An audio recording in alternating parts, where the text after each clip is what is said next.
You know who has more goals this season than Austin Matthews? Filip freaking Gustavsson, because the Minnesota Wild got a goalie goal tonight in their win against the St. Louis Blues, 4-1. And all told, pretty good game for the Minnesota Wild here tonight. A lot to get to because, hey, we had one of those fun things you rarely see, but we also had something that I predicted before the season even started. A little Marat Huznadinov, Jakub Lauko magic, goalie goal. I mean, come on. What more can you want? Let's break it all down. Minnesota Wild get a 4-1 win. Postcast starts right now.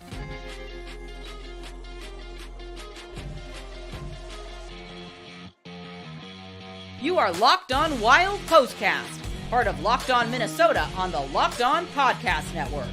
Your team every day. Minnesota Wild get a 4-1 win over the St. Louis Blues here tonight, and I'm smiling because Filip Gustavsson in the post-game interview said he should probably be sitting in on power play meetings here the rest of this season. And it was Marc-Andre Fleury that actually told Gustavsson to give it a go. He said, "Hey, 2-goal lead. Why don't you try it? Why don't you go for it? Just give it a shot with a 2-goal lead." And I mean, let's just talk about the form first off. Gets the puck, absolutely lasers a shot down to the other end, and that was a no-doubter. Like he had room to spare on both sides of that. And so that's just a fun cap to a solid win for the Minnesota Wild here tonight, because the St. Louis Blues controlled action in that second period, but the Wild had a really good push in the third to get themselves in position to come away with the win. You get the secondary scoring with Ryan Hartman. How about Jakub Lauko and Marat Huznadinov creating a little penalty kill magic? Gee, somebody might have predicted that before the season started. And so you get all that, and the story here tonight, Filip Gustavsson by far. Just another really solid performance for him in net tonight. You could not have had a better start to the season than what Filip Gustavsson has done so far here this year. And I'm just pulling up moneypuck.com because I want to take a look at the goals saved above expected. Early on, the Blues had more of the chances. They had more of the opportunities. And at one point, I think it was 18-6. Blues had the shot edge. But by the time the game was done, pretty darn even, because the Minnesota Wild's third period, full attack mode, something that you don't see too often from this Minnesota Wild team, continuing to go on the attack. So Filip Gustavsson, expected goals against tonight was a 3.11. So he was 2.11 goals saved above expected here tonight. And that number is chef's kiss. That's exquisite. I mean, just a great start to the season for Filip Gustavsson. Now, let's take a look at the heat map for the shots. Then we'll take a look at notable performances by the Minnesota Wild in this one tonight, because there were some minute munchers in this game on the Minnesota Wild side of things. We'll talk about that a little bit later here in the postcast. But let's look at this heat map, shot map for the game here tonight. And as we did the last time we shared this, the St. Louis Blues shots are on the right side. As I just get everything minimized out of here so everybody can see this. So the St. Louis Blues shots are on the right side. And you see some you see some heat right in the middle, but a lot of the shots for the Blues came from beyond this lower side face-off circle, which, again, you want this area between the two face-off circles to be as quiet as possible. But for a team like the Blues that likes to attack, they like to push, This was a night where Filip Gustavsson was in charge from start to finish. Looking at the Minnesota Wild side of things on the left, again, early on in the season, I like that the Minnesota Wild have been able to get to the front of the net and been able to get shots from in close. Marco Rossi scored on that shot from right up close. You see a heavy emphasis on this left side faceoff circle, but just really not a ton from the perimeter. That was a Wild staple for a long time, was a lot of perimeter shots from right around the blue line. And I like the fact that we're seeing less of that and more of an attack towards the front of the net. So looking at the notable performances here in this one tonight, let's start, of course, with the guy that just played like every minute that existed in this game, Kirill Kaprizov, who all told played 27 minutes, 59 seconds of ice time in this one tonight. And it's crazy because he finished without an official shot on goal, but this was one of those Kaprizov games, I think, that even though he didn't factor into the scoring, he made great setup plays, and he was just helping the Wild be able to push the puck back into the offensive zone. And him and Matt Zuccarello and Marco Rossi, that line really helped push the play here in this one tonight. But don't overlook Matt Boldy, 21-48. John Hynes looked to those two to be the ones that pushed things here in this game pretty much all night. And so Kaprizov, he had 2 assists. He was a +1, 27-59 on ice. Matt Boldy, 3 shots on goal, 21-48 on the ice, and he was 4 of 8 in the faceoff circle. Freddie Gaudreau, 6 of 8 in the faceoff circle here tonight. He had 2 shots on goal. He did take a penalty, which this was actually a trip. Like we're a few games into the season, and we actually now have seen a legitimate tripping call. So he had that one, but the Wild penalty kill did their job. We'll talk more about them coming up in a bit. Marat Huznadinov with an assist. He was a +2 tonight, 14:44 of time on ice. He was 4 of 16 in the faceoff circle, but the penalty kill faceoff that he won on one of those Blues power plays, that was the difference. That was the difference between the Wild being able to kill that penalty off and not allowing the St. Louis Blues to be able to get set up on their end. He won that faceoff. The Wild immediately cleared it, and St. Louis spent pretty much the rest of that power play trying to get set up. They didn't get set up in the offensive zone until there were 30 seconds left in that power play. So even though 4 of 16, even though you'd like that number to be higher, that one face-off in particular was the difference in that power play for the Blues not working. Jakub Lauko, he had the goal, the shorthanded goal. He had 4 shots on net. He had 2 blocks. He had 5 hits. All of that in 9 minutes and 20 seconds on the ice. That is as full of a 9 minutes, 20 seconds as you'll find.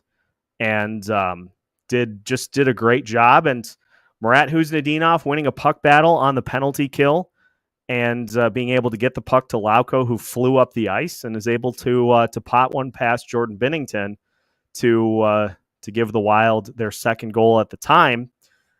These are the things that this Minnesota Wild team is going to need to really keep going.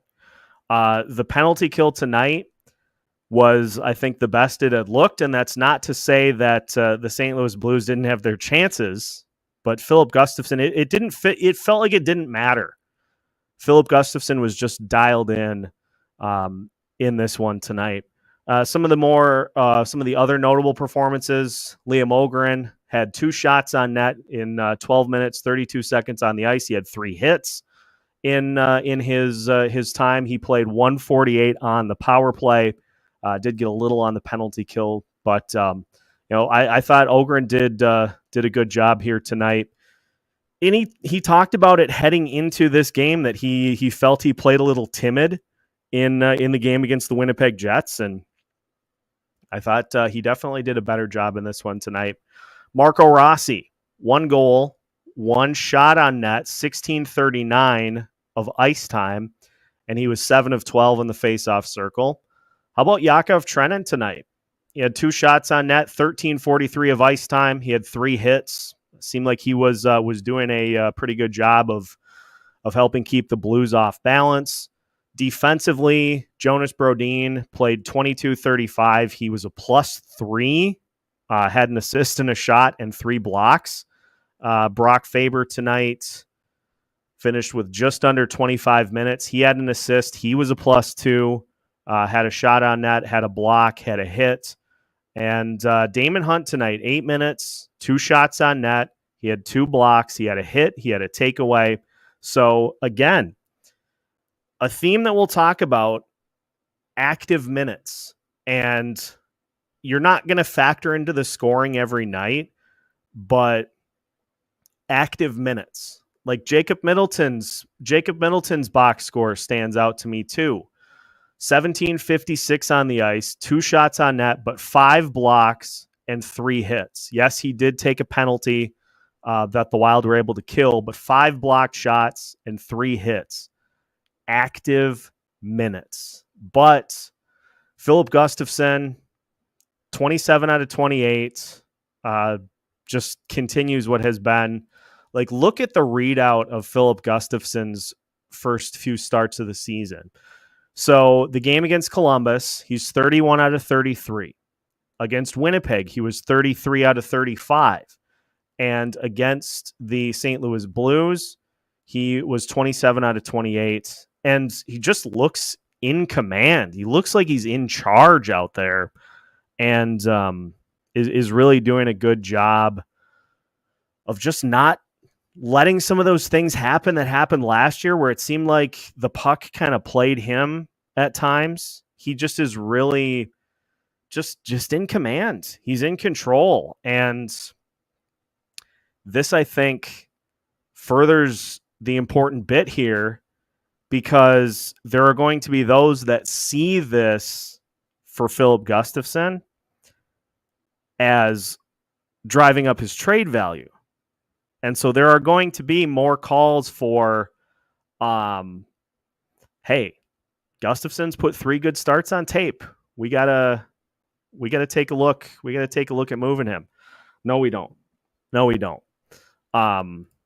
Amanda's got the updated numbers for Filip Gustavsson here. Gus so far is 91 out of 97, which is a .948 save percentage. And so I'm gonna put it out there. We've talked about it though all season. If you've listened to Locked On Wild, you know we are adamantly not in favor of trading Filip Gustavsson. That's not going to change. Like, I don't want to even entertain that, because he is going to be an important piece of the puzzle to get Jesper Wallstad ready to take over full time. How much of that starts this year, we'll see. But he's going to be an important part of getting Jesper ready, which means the two of them are going to hopefully be tandem at some point this year and next year. And so I just don't see any legitimate reason, because here's the other thing, not to go off on this super long Filip Gustavsson tangent, because let's be honest, he was the best player on the ice tonight. But here, like, if you're looking at getting a return, what do you need in your farm system right now? Like, you have one of the better farm systems in the NHL. So it's not like you are in desperate need of a prospect.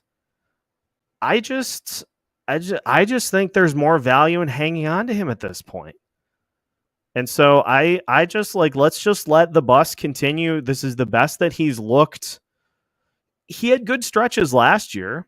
He had a couple of months that really just inflated all of his numbers.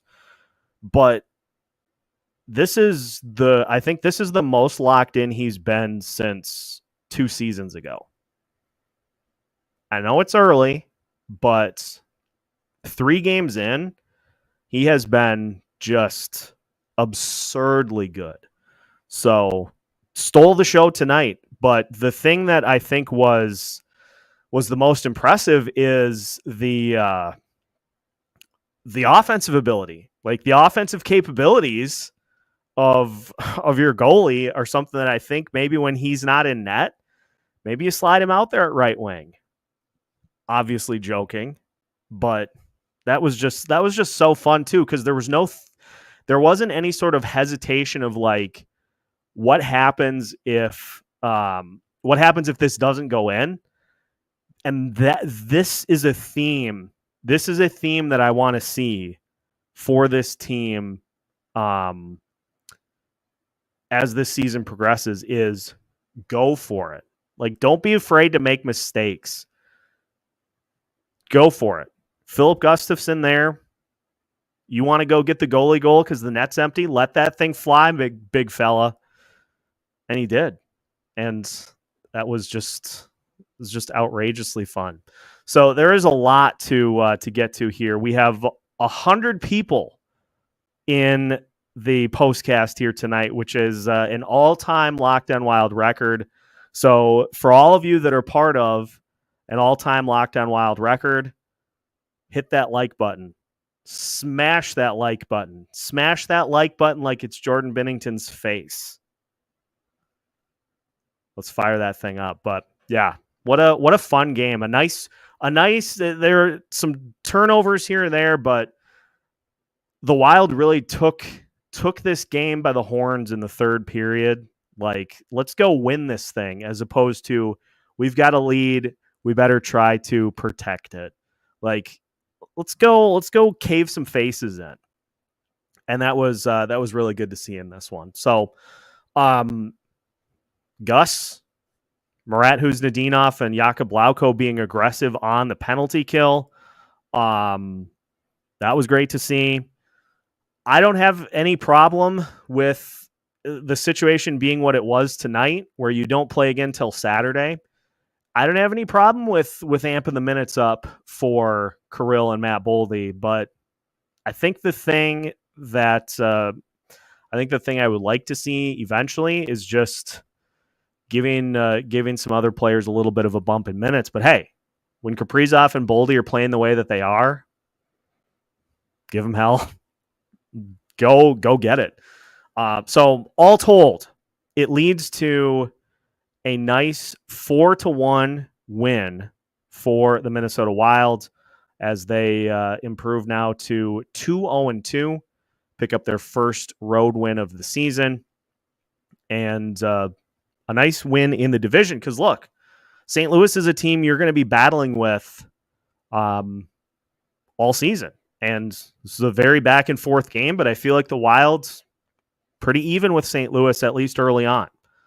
So that's a good kind of a measuring stick of where you're at. And it comes off a game against the Winnipeg Jets where you battled, you had tired legs, but you battled, you kept that game close. And so measuring stick. We talked about it when we previewed the October schedule. A couple of measuring stick games at this point in the season. And, 4 games into the season.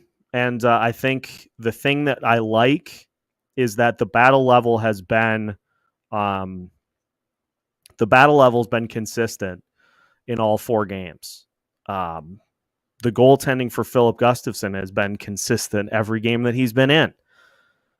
The offense, that'll come as players get more comfortable, but there are some nice building blocks on this. Ultimately, there's a lot of season left either way, but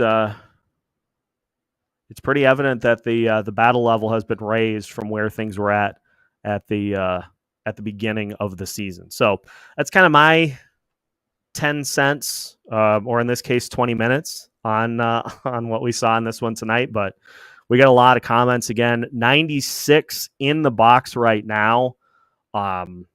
Fantastic, all time. Let's keep this going. This is a fun party. Let's celebrate a fun win here tonight. Let's celebrate a freaking goalie goal in this one tonight. Something that we'll get confirmation of it, I'm sure, from Michael Russo, but something that is a rarity for this team, not only for this team, but also for the NHL. So let's celebrate all that, all the good stuff.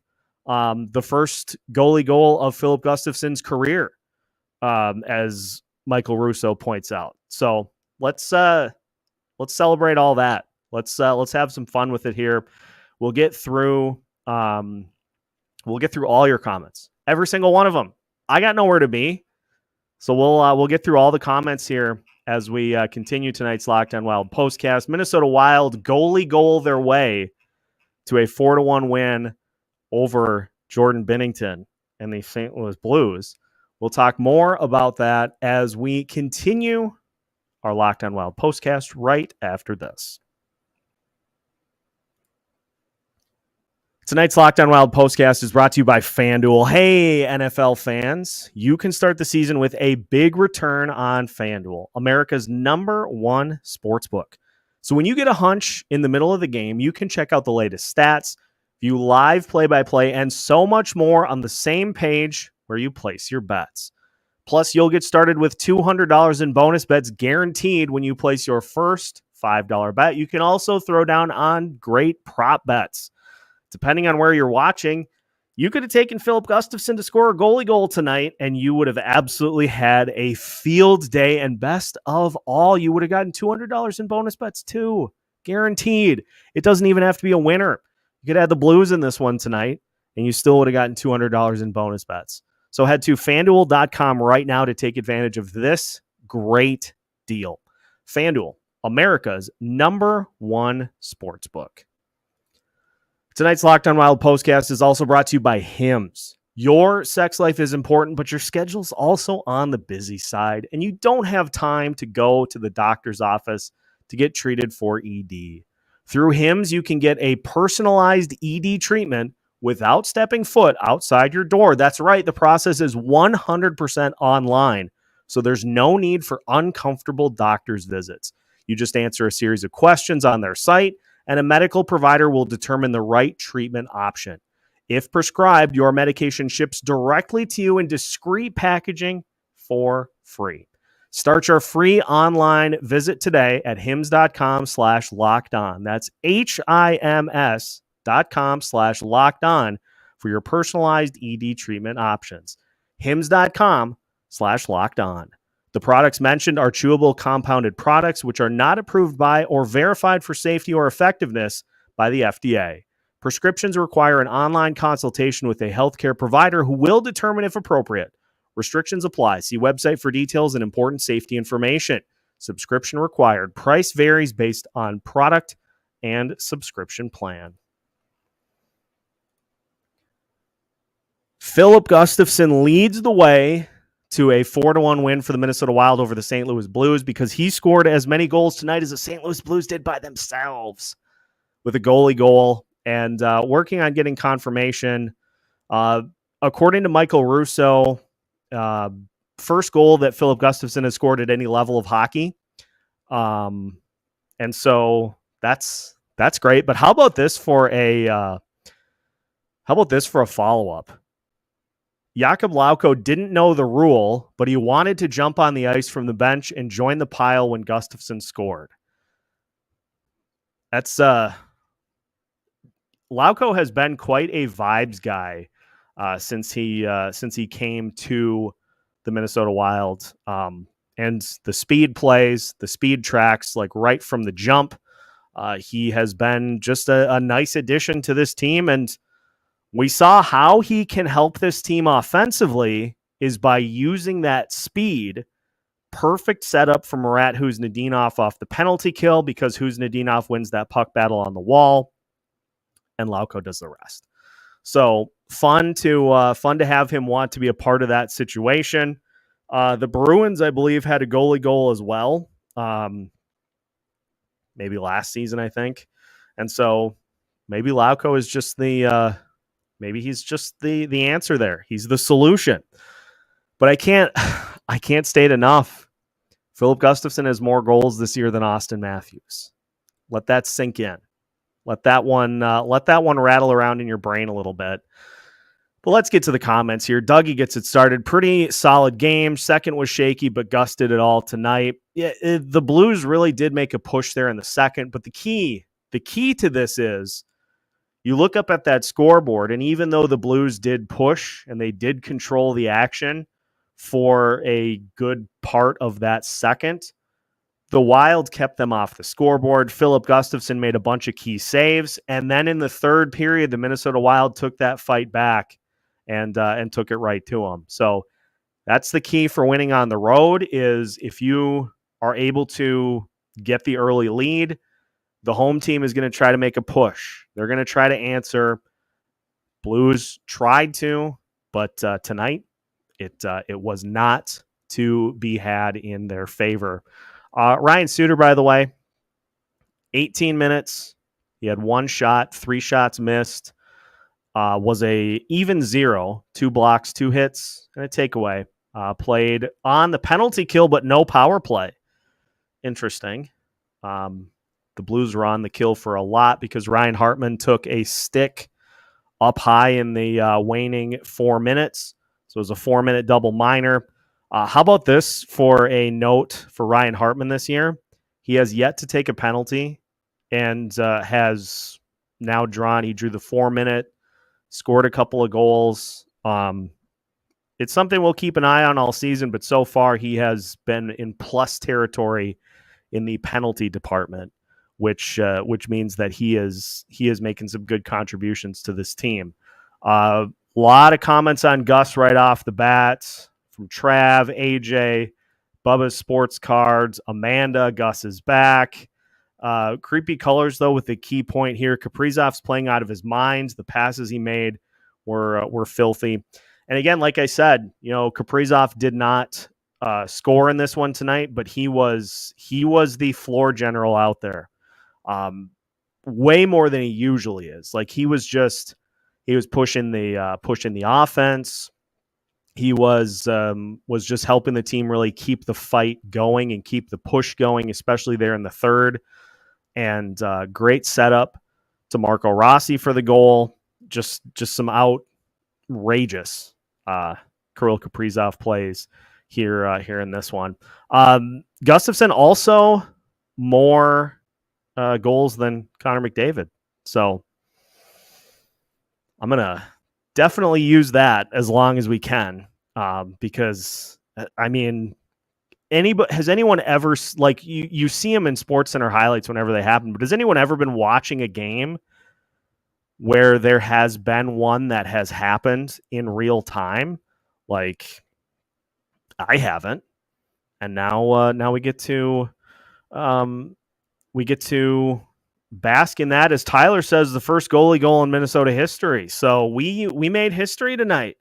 Filip Gustavsson made some history tonight in this one, en route to a nice, pretty clean 4-1 win over the St. Louis Blues. Rossi goal, Marat assist, Gus goal. Is there any better outcome? I would be hard pressed to find one. Freddie, the boys were clicking tonight. Yeah, I really liked the third, especially. Not that I didn't like the first or the second, but I just thought that the push was consistent in that third period when you usually see the Minnesota Wild kind of back on their heels a little bit, trying to prevent. They were pushing the fight full bore in this one in the third. I think we need to play Jesper and Gus because that's 2 career goalie goals in the locker room. This cannot be overlooked because Jesper had one down in Iowa, and I think we need to get both of those Get that offense going. Gus is currently tied for third in goals for the Minnesota Wild. Hopefully that doesn't last too long, but it's a good start. Told you, Seth, not as bad as you think. I thought it was a pretty solid game against the Jets. Just, it's one of those things like whether the Wild are better or not as bad, you still have to find ways to pick up points against those teams in front of you. So they did get one against Winnipeg, and now they got two against the St. Louis Blues. So 3 out of 4 points in the first two matchups against the Central Division. That's a good start. It's a good start. I just want to see it keep going and be consistent throughout the season. Brian, that was a beautiful goal by Gus. Gus Bus. Urban, I expected the win, didn't expect the Gus Bus goal.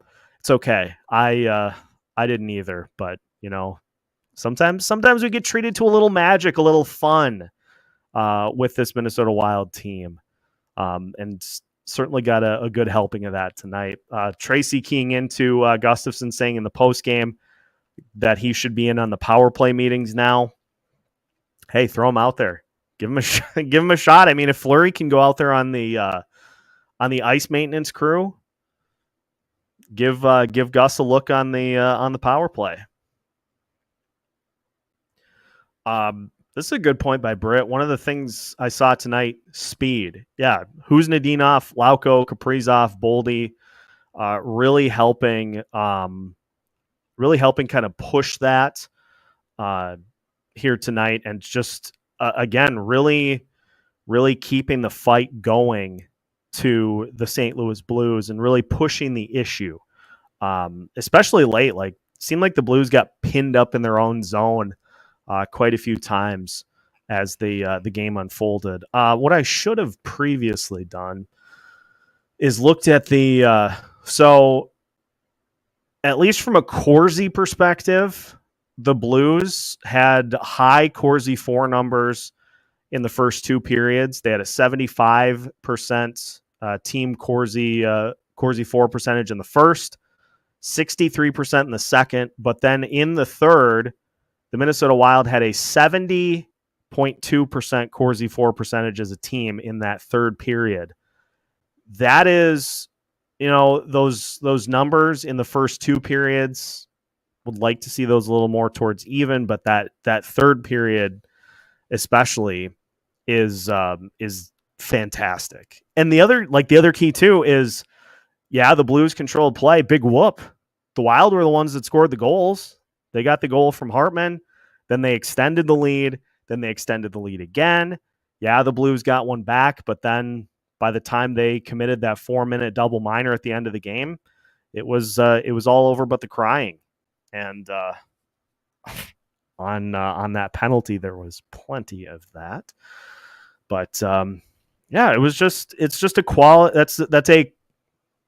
That's a quality road win. That's the phrase. That's a quality road win.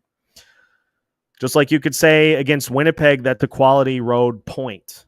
Didn't get the win, but got one of the 2 points.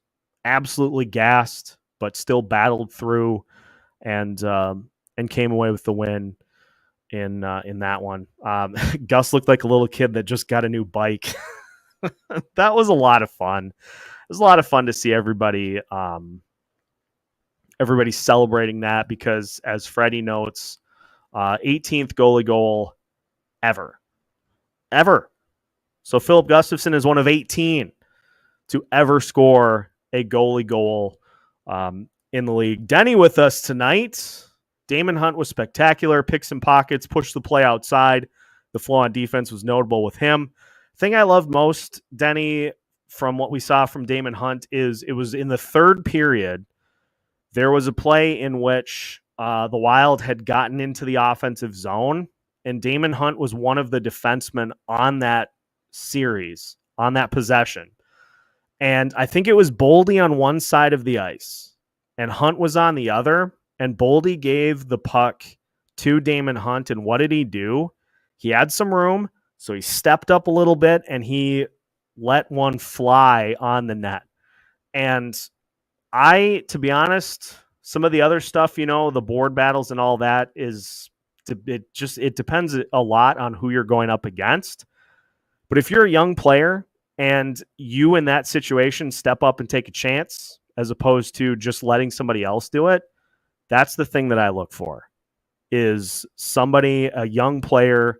Liam Ogren did that with a couple of shots tonight, is just when you get those opportunities to make a play, just go step up, fearless, and go make it happen. So I liked that. I thought he had a great night tonight in a small dose of minutes, but we're seeing some of what John Hines says, that he just looks like a guy that is understanding what it takes at the NHL level. And at this point, it would be nice to see him get a little bit more of that as the season unfolds. Will, getting us going with the stock market bit. Gus's stock is going way, way up. Yeah, we'll talk about that when we get back to the stock market report come November. But yeah, there may be nobody whose stock is higher right now than Filip Gustavsson, which again, hang on to that. You don't have to just trade. You don't have to trade Filip Gustavsson just for the sake of opening up a roster spot. What you end up, what will happen as the season unfolds is, and look, whether people want it to or not, there's a chance that Marc-Andre Fleury strings some quality starts together and kind of puts himself back in good graces. But I think the likely outcome for that situation is going to be that, the play falls off a little bit for Fleury. He ends up being the third goaltender and is active maybe here and there. But the hope for the Minnesota Wild, I think, is that when Jesper gets starts, and he will, when he gets starts, that he takes that opportunity and runs with it. And let's think about this on the Fleury side of things too. I think that would be a fitting end for Marc-Andre Fleury's career in kind of an out of the box way, for him to be able to pass the baton off to the guy that is expected to be the next franchise goalie. I think he would find that as a rewarding way to finish, obviously a Stanley Cup, but I think he would find that as a rewarding way to finish his career, is being able to say, I was able to help get the next guy ready to go to take my spot. So there's going to be a lot of time to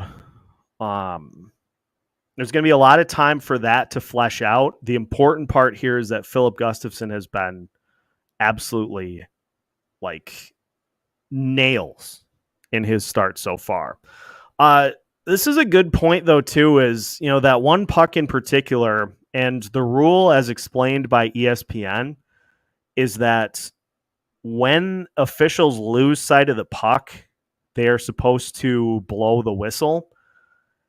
That puck was loose under Gus, but at the end of the day, the officials blew the whistle and stopped the play, which was nothing that St. Louis could do about it. I mean, they had a couple of other plays too, some goals that happened after the buzzer sounded. So, as we saw with the Minnesota Wild against Winnipeg, Kirill having one that, that was against Seattle, excuse me, having one that went in just after the buzzer. Well, the other shoe dropped in this one tonight, which went in the Wild's favor for once. See what happens with speed on top on the PK with Lauko, with Kuznetsov. Key for the penalty kill. This is going to be probably about the only time that I really harp on face-offs, because that face-off that Marat Kuznetsov won to start the first power play for the Blues changed the entire dynamic of it, because the Wild win that face-off. They immediately send it back down to the other side of the ice. And then they were able to go stack up on the blue line and prevent the Blues from getting into the offensive zone and just send the puck back down the other way. Winning those faceoffs allows you time to get set up in what your penalty kill is trying to do. And so as much as I've pointed to, some of the other things that we think are the problem for why the penalty kill continues to give up as many goals as it does, I think a lot of it comes down to being able to get that first faceoff. Now, it's not the only thing. It's certainly not the only part of the equation. But what it does, as I will reiterate, what it does is it allows you to get set. It allows you to get set up, to get your process going, as opposed to having to react to what the other team is doing. Then you can try to prevent them from even getting into the zone. You can go puck hunting on the blue line as they try to break through on the zone entry. And face-off is not an end-all, be-all, but it's a key, especially on those PKs. Top line's looking better and better. I was going to look at the numbers for that line here tonight, but they're not fully updated yet for either Money Puck or Natural Stat Trick. But pushing the play, Kaprizov, Rossi, Zuccarello certainly did that tonight. There were a few instant, the numbers for, at least that I see here, and I don't know if they're official final yet, but Ogren, Boldy, and Hartman had a 57% Corsi 4 percentage. Boldy, Goudreau, and Kaprizov had a 60. And so those lines got a few looks together. The Corsi numbers for Kaprizov, Rossi, Zuccarello were at 37.9%, which isn't great. But again, it's one of those weird things where the eye test and the analytics don't match up sometimes. Because the key thing is that Kaprizov, Rossi, Zuccarello, and Foligno, Kuznetsov, Trenin, both on the ice for a goal and did not give one up on the other end.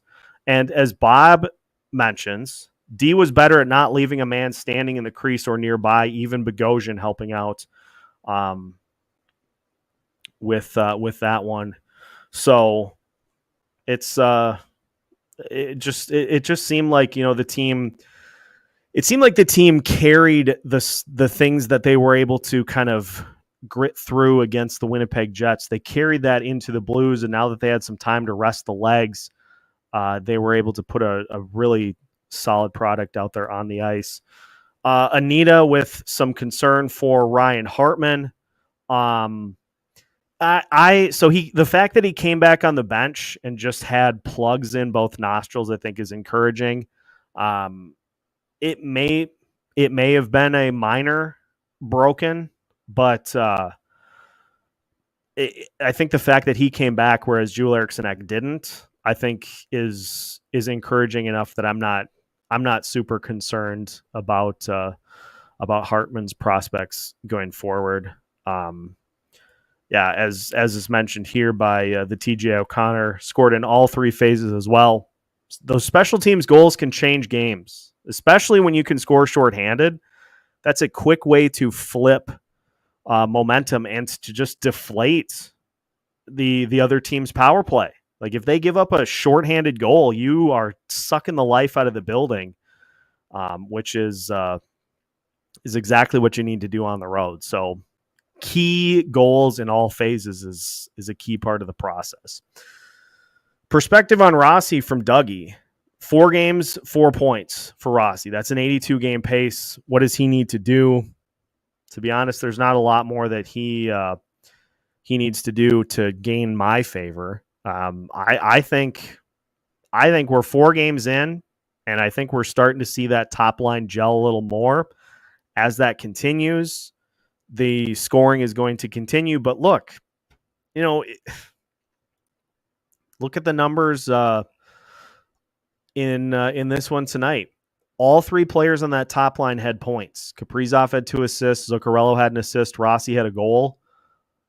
If you can get point production from that line on a nightly basis, we all know the key is going to be line 2, but again, I thought, it's kind of at this point it's a lot of moving pieces together on that second line, but I thought that line played pretty good as well. Minutes wise, Trav is right on here. Is you can do this every once in a while, especially when you play on a Tuesday and you don't play again until a Saturday. But if you're relying on it consistently, that is where things tend to be a problem. And it was interesting in the ESPN interview that Emily Kaplan did with John Hines about how Hines talked about, he likes to use him a lot early in games to get him going. And so, it may be too that you look at that number and say, well, you shouldn't be playing a guy that many minutes. Kirill may just be freakish enough that he's capable of doing it, but I think it's more to get other players in rhythm too, by allowing there to still be minutes for them to play.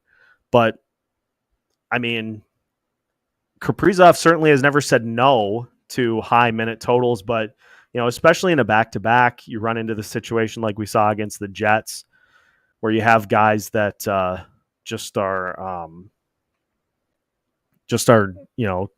nothing left. So I just bulldog out there for Kirill Kaprizov. That was fun to be able to get that from him. It was talked about. It was talked about all offseason because I think the narrative that started the whole thing was, well, he's one of your only marketable assets. And sometimes if a player is one of your only marketable assets, that means that they're an asset to you. And I'm glad that Bill Guerin has, seemingly come to the realization. And, it's hard too. Like we do all this chatter in the off season about GMs talking to each other about making trades and why is Marco Rossi on the block? Why is Filip Gustavsson on the block? A lot of it is getting conversations started. So it could be that Marco Rossi was never actually on the block. Filip Gustavsson was never on the block, but that Bill Guerin used some of that to try to get conversations going about other things.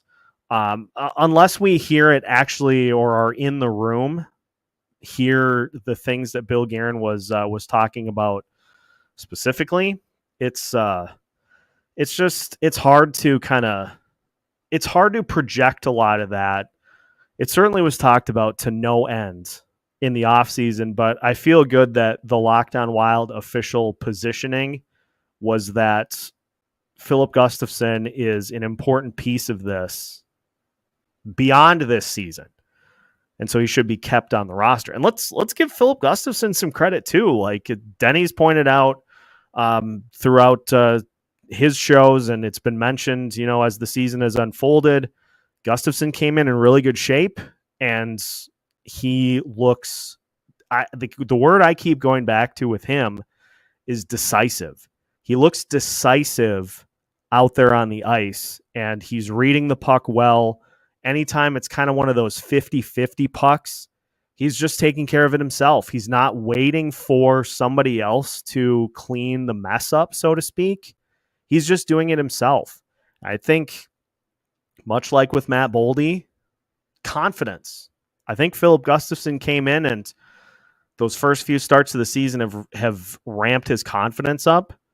And I think he came in and he just has looked great. And it'd be a shame to trade that just to open up a roster spot. So I think Locked On Wild is officially going to put that discussion to bed for good. I don't see any reason, because again, Marc-Andre Fleury is retiring at the end of the season. And if you did something, you'd be going into next year with Jesper Wallstedt as the only goalie on the roster. I'm not comfortable with that. It's 100% possible, and we hope it's likely that Jesper is ready to take it over and to just take that role. But it's insurance. You don't drive a car without insurance. Like, you just want to have something just in case something goes wrong. Or, like I've said, you may get into the season and Jesper just needs a breather. Like, he may just need some time to kind of process what's going on. Or maybe he has a tough start and the Wild want to give him an opportunity to just process it. Having a guy like Filip Gustavsson who can start like 2, 3, 4 games in a row, that is I would venture as far as to say it's crucial for a young goalie's development, is to have a nice security blanket to be able to go back to in the event that you need to. You hope you don't, but it's nice to have, because if not Gus, I don't know who your backup is. Are you going to go get Martin Jones in free agency? Because I think it's going to be at least this season and probably next before a guy like Samuel Levi is ready. Like, I feel like you just want to get a really good look at him in Iowa this season and probably next before you make a determination as to how he fits into this. So you're going to need a goalie next year. Just be nice to keep the one that you have, and not have to fill that spot again. Like, we're putting it to bed. We are officially retiring any Filip Gustavsson trade talk here on Locked On Wild. Official time of, let's stop talking about it, 10:01 p.m., 10/15/2024. I'm calling it. So we're done. He's just gotta, just let him do his thing. Just let him keep rolling. We did see, where was it? Hoptics had talked about, how he sees the division playing out and being worried about Dallas. I think that's spot on.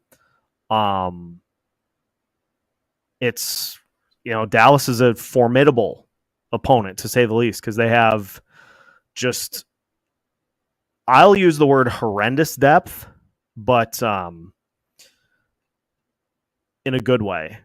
Like, they are 4 lines deep.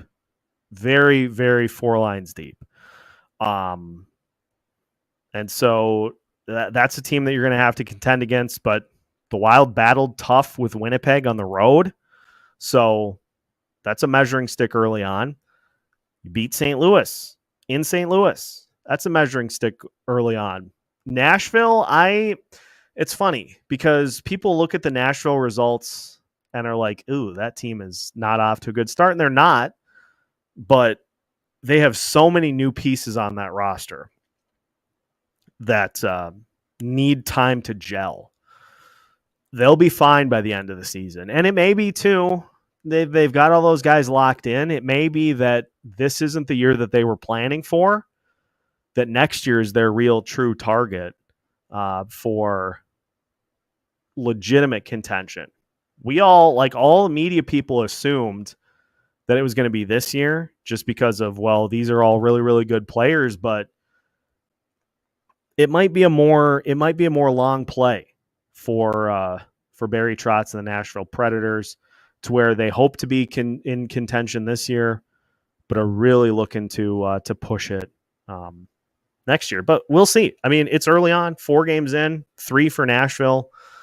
They are 0-3, and they got mule kicked by the Seattle Kraken tonight by a score of 7-3. Seattle scoring 4 goals in the third period. Ugh, that's messy. But I still am. I'm going to give them the benefit of the doubt. At least 20 games in. Now, if they are playing terribly 20 games in, yeah, you can get alarmed, you can get concerned. But at this point, it's still a little too early to tell. This is a great question. Meatball sub or shrimp po' boy? Shrimp po' boy is that's the play. That is the that's the winner, and it's not close. Now, is it close to a BLT? I'd put a po' boy above a BLT at this point.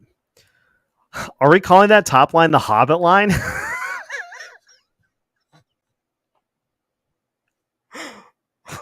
How did I not think of that before? Now,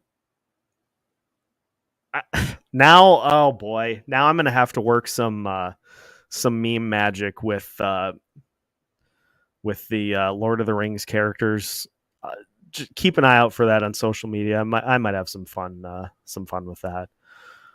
Yeah, this is we talked about this a little bit, but Ryan Hartman being more of a steady contributor and less of a hothead, I think has been a nice surprise. Not a surprise, but I think that's been a pleasant development. He has been contributing. He's been drawing penalties. We haven't seen the retaliatory stuff. Like even tonight, takes a stick in the face, and all he does is he turns and I don't know who he was showing it to, but he held up 4 fingers, and I think he was hopefully doing that at the Blues bench. So, players can adapt sometimes, and players change their styles, and he's a dad now, so maybe that has mellowed him out a little bit. But 2 goals through the first 4 games of the season, and again, another guy too in Ryan Hartman who came in and took it to heart that he came in lighter too. And so he wasn't one of the ones at the end of last season I necessarily was worried about. But the fact that he came in lighter and shows that he was dedicated to doing whatever needed to happen to be able to help the team win. So I like that. Those are the kinds of things that, for me, as somebody who has never played hockey, but that's the kind of thing that I tip my cap to. So props to Ryan Hartman, props to new dad Ryan Hartman for what has been a really good start to the season here. So can you imagine if we had Line and no Gus? Well, I would hope that Line would not have gotten hurt in the preseason here, because that would have been a nightmare. But I guess we'll never know. We don't have to know.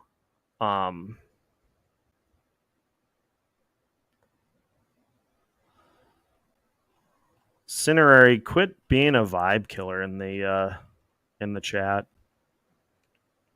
Just kidding. Where else are we at? Yeah, no.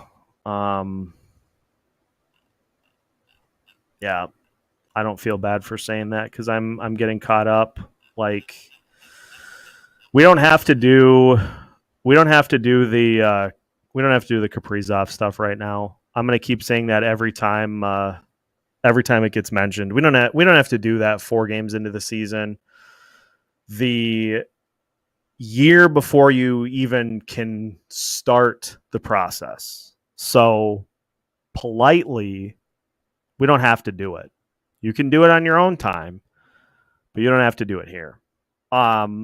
Latest on Eriksson Ek. So they talked about it a little bit in the broadcast, and I looked into this a little bit. So when you break your nose or when you break anything, there evidently is something where they don't want you to fly because of the altitude changes. And I would imagine, especially with a broken nose, that probably tracks pretty well. From what Russo said, I will be shocked if he's not in the game on Saturday. So, I will be shocked if he doesn't. Oh, Amanda's blood clots. Okay. So it's not like it's a worse injury than we thought. It is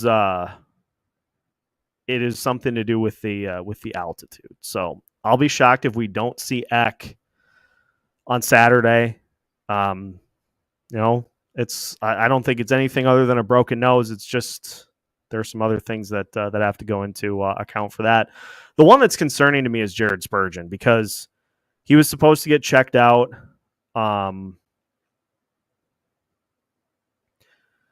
He was supposed to get checked out today. I haven't heard any update. I haven't seen any update, and it could end up being nothing. But the fact that the team has absolutely gone quiet on it that's leading to some alarm bells here, which that'd be super unfortunate, because all the time that Spurgeon put in to get himself back and ready, and for it to be halted 2 games in,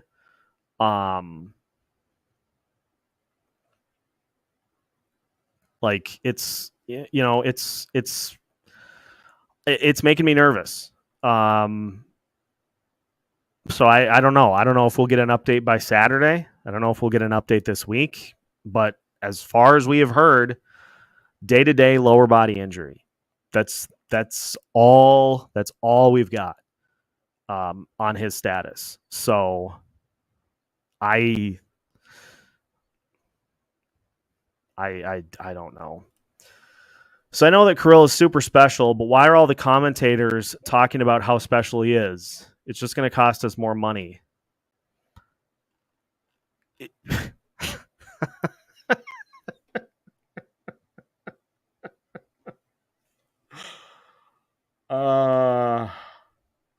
Honey, if Kirill's agent is just coming to the realization that he's good now because of what ESPN said on the broadcast, he's not a good agent. Like, the price is going to be high no matter how much he's talked about on national TV. This isn't some inside job by ESPN to push him out the door because they're going to talk about him more. So they're going to push him to one of the coasts because, hey, we're gonna drive the price up. We're gonna drive the price up. We're gonna push him out of Minnesota because we're gonna make him super expensive. It's gonna be expensive regardless. And so, like, it's not going to turn it from like a $12 million a year contract to a 15. Like, it's just not a tangible thing. So it's not something we have to worry about at all. It's not ESPN's agenda trying to push another Minnesota player out of Minnesota. Honestly, last season without Eck and Spurgeon, not so much mojo. There's no way we looked this good without them. Depth has improved. This is 1,000% accurate by Dougie. This is a great point, because last year, the guys that were on the fourth line are essentially carbon copies of Kyle Rao. Kyle Rao is an AHL guy who can play maybe 1 or 2 games at the NHL level in a pinch, but he's not going to give you a ton. That fourth line last year once Duhaime and Dewar were traded, that fourth line last year was invisible. And now you have guys up and down the roster without even getting to the prospects. You have guys up and down the roster that are just NHL guys.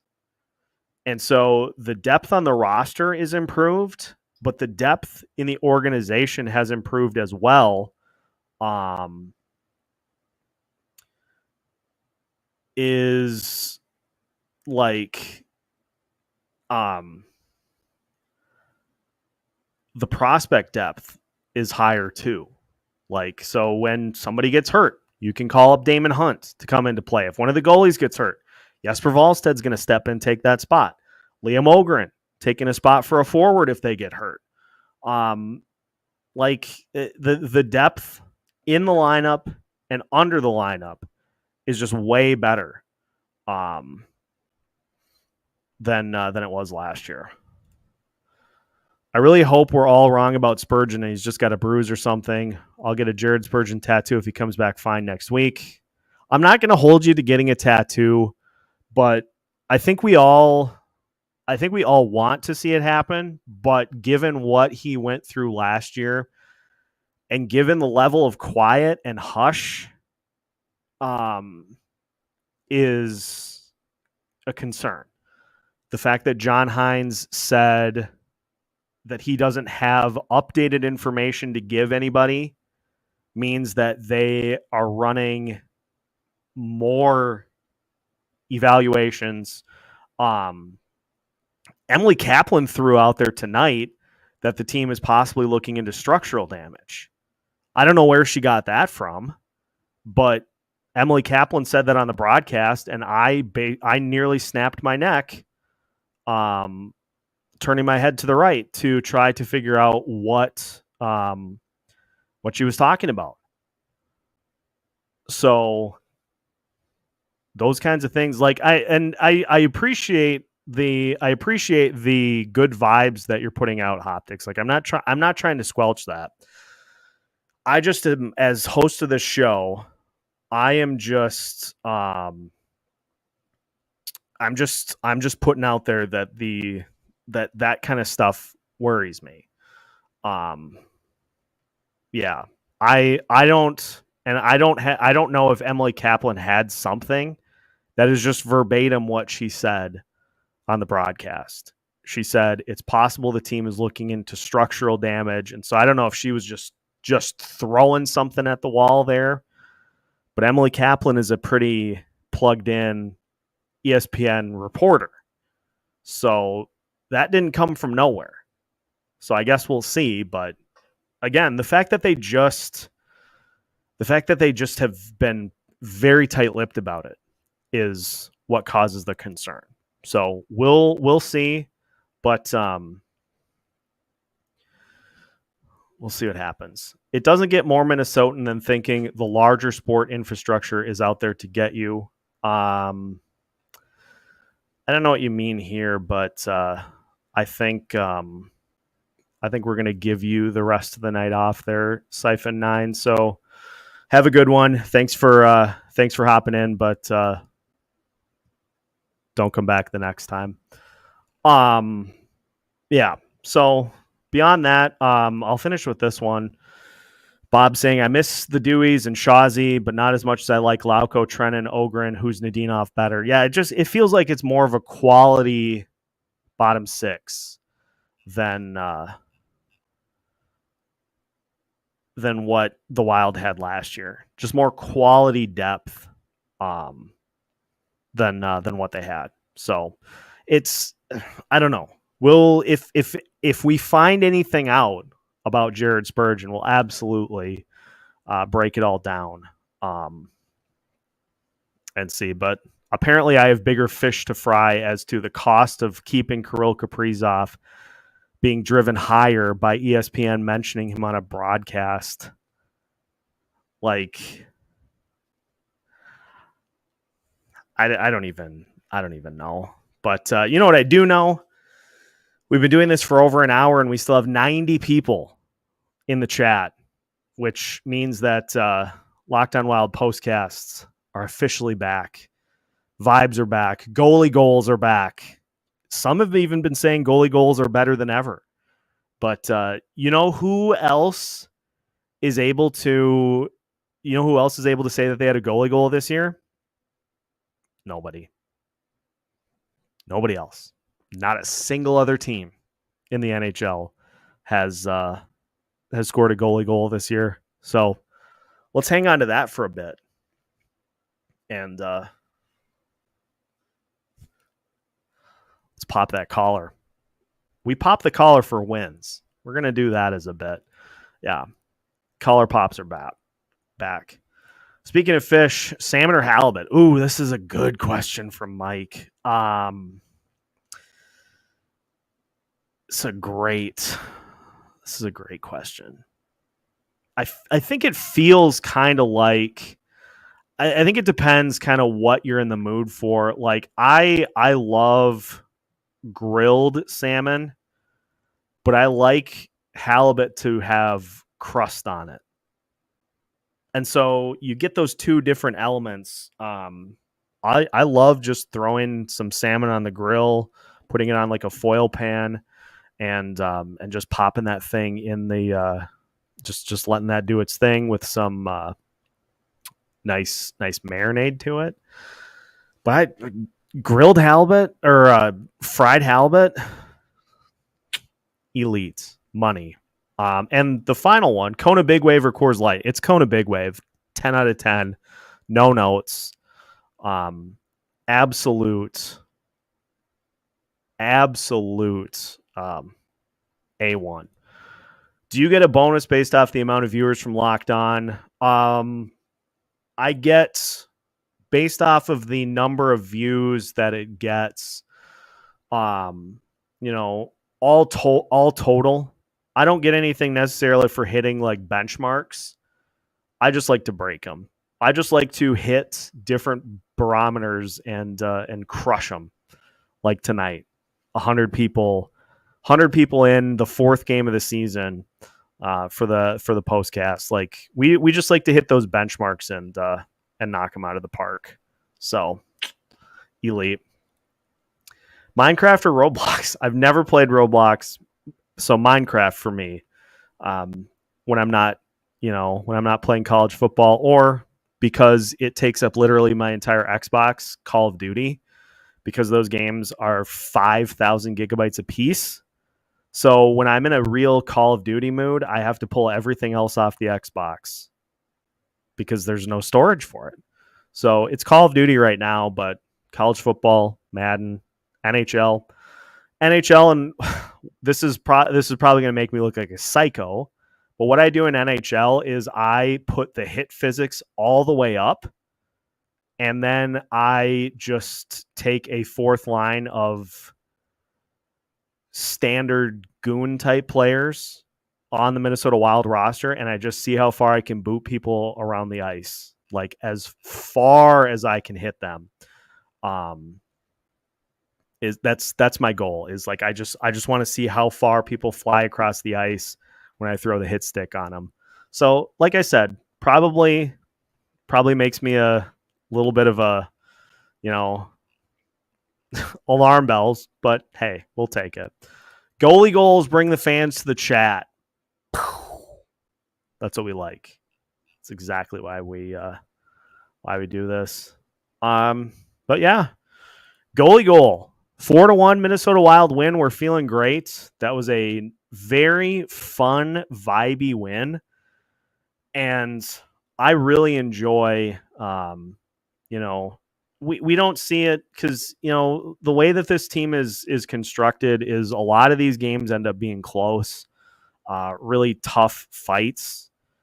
And so it's fun to have games where you get those moments that just are so like fun to see. And you're not going to top a goalie goal. And fun angles all around. The fact that Marc-Andre Fleury talked to Filip Gustavsson before it on the stoppage and said, "You going to try to shoot this one?" He said, "You better." Just fun. Just a fun win against a team that you're going to be in a fight with for a playoff spot at the end of the season. And so you banked 2 points and 3 out of 4 points to start the road trip.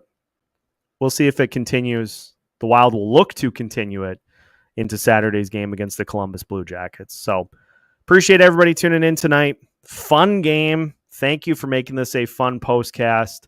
And we, of course, have plenty more coming at you here throughout the rest of the week. So stick with us. Hit that like button before you head out for the night. That's in order. And make sure to subscribe as well. So, again, appreciate everybody hanging out. Vibes off the charts. And we'll keep you covered here the rest of the week with new episodes every Monday through Friday as part of the Locked On Podcast Network.